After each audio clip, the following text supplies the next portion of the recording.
माने बासुगाव कलेजाव जि general सेक्रेटारिनि election जानो नागिरदों बिनि नटिसखौ 27 फेब्रुवारियाव होनाय जादों आरो बे नटिसजों लोगोसे गाइडलाइन्सबो होनाय जादों। गाइडलाइन्सआव होनाय दङ माने एनि एरियार अब्लिक बेक होनाय दंबाय माने एनि मानेथ' खुनु अड इभेन्ट मेनसन खालामनाय गैया नालाय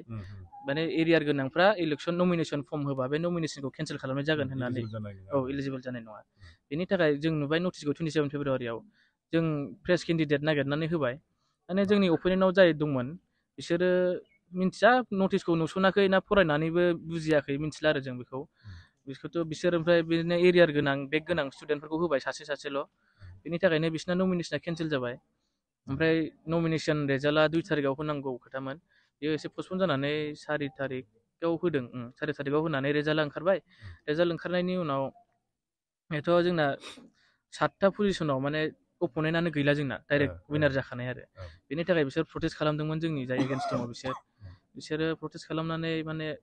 इलेक्सना 6 फेब्रुवारियाव जानो गोनां मार्चआव जानो गोनांमोन 6 मार्चआव बेबो जानो हायासै खामानिफोरखौ मावनो हायैनि थाखाय डिफार्ट खालामबाय इलेक्सनखौ बेनि थाखायनो जों इलेक्सनखौ थाब साननै सानथामनि गेजेराव जाजानो लुगैदों आरो बेनि थाखाय जों बेखौ दिनै एसे ओरैनो जिरायदों धरनाबो होनजाला बेखौ जों प्रेस मिट आरो जानांगौ आरो औ टाइम नियम बायदि जानांगौ आरो बेरेखा दोलोफ्रा मा माबा खालामदों बेरेखा दोलोफ्रा होनदों जोंनि नारसिननायाव बिसिनि गावसिनि केन्डिडेटफोरखौ बोख्लायदों होननानै बुंदों आरो खिन्थु जोंनि बे जेबो आखाइ गैया बे इलेक्सन कमिसनारफोरसो रुल बानायदों गावसोर जोंनि अपोनेन्टआ रुलखौ मानियाखै बिसिना नमिनेसन केन्सेल जादों बेसो मेन खोथाया आरो जोङो मोनसे बुस्थु नुनो मोनदों पेपार जिथुनाखि पेपार निउसावहाय जोङो नुनो मोनदों बेयाव माखासे क्लेस टाइपनि खोथा बख'नाय जादों उमुक जाथिखौ उमुक बिदि माबा माबि एसे हाबनाय खोनानाय जों नुनो मोनदों मा बुंनो सानो नों बेनि गेजेराव जाय निउस बानायदों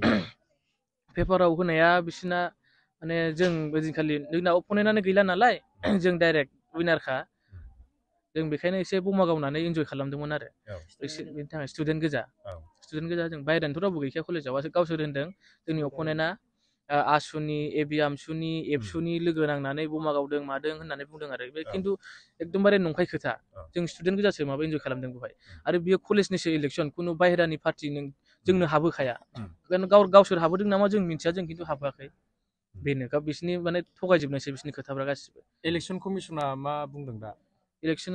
इलेक्सन कमिसनार दाबो डिक्लेयार जायाखै खालि बे इलेक्सनाल' जि 6 मार्चआव जानो गोनांमोन बेल' डिफार्ट जादोंमोन पस्टपन जादों माला जाफिनगोन बे डेट होआखै दाबो आरो जों साननैसोनि गेजेराव खालामनो हायोबा मोजां मोनगौमोन आरो इलेक्सनखौ मेम'रेन्डाम होनो नागिरदों जों दिनै आरो जाय जों 7था पजिसनाव देरहादोंमोन बे देरहानाया देरहाखानाय थानांगोन जों 13था पजिसन थायो गासै बै 6था जि बाखि दंबावो बेखौल' जों इलेक्सन खालामहोगोन नोंसिनि बायदिबा जायफ्रा रिजेक्सन जादों बिसोरो मोनखाया इलिजिबल नंखाया बिसोरना बेग गोनांखा गासिबो थेवबो बिथांमोना मानियाखै ओमफ्राय गावसोर होनदों सानैनिया बेग गैया होननानै बुंदों बिसोर दा 4th सेमिस्टाराव फरायो 4th सेमिस्टाराव फरायबा बिसोरनि फार्स्ट सेमिस्टार सेकेन्ड सेमिस्टारनि मार्कशिट ओंखारबाय जे 3rd सेमनिया रिजाल्ट ओंखारथ'वाखै बिसोर फार्स्ट सेमनि माबा मार्कशिट होदों सेकेन्ड सेमनिखौ होआखै बेथ' रुलनि बेरेखा जाबाय सेकेन्ड सेमनिखौबो होनांगौमोन बिसोरो बेखायनो बिसोरना केन्सेल जादों बिसोर बेखौ मानिया जुदि सेकेन्ड सेमिस्टाराव बिसोरना बेग गैया सेकेन्ड सेमिस्टारनि मार्कशिटखौ होनो हायोमोन नंगौना नङा बिसोर होआखै बेनि थाखाय केन्सेल जादों बिसोर बेखौबो बख'दों जे जोंना सानैना एरियार गैया बेग गैया बिसोरना मानो केन्सेल जाखो होननानै बुंदों बिसोर माने मार्कशिटखौनो होआखै फार्स्ट सेमनिखौल' होदों बिथांमोनखौ मा बुंनो लुबैयो मा खावलायनो सानो बेखौनो सानो दे लिगेलि थांबानो जाबाय बेबायदि जबरदस्ति खालामनानै कमिसनारनि सायाव प्रेसार खालामनानै कलेजनि रिपुटेसनाबो गाज्रि जायो बिदि खालामनो नाङा आरो आंनि थाखाय फारसेथिं नै एग्जाम सोलिदों होनना खोनादों औ एचएसनि एग्जाम सोलिगासिनो फाइनाल बेबो बिराद डिस्टार्ब जायो दावराव दावसि लिरनायफ्राव माबा बिदिनो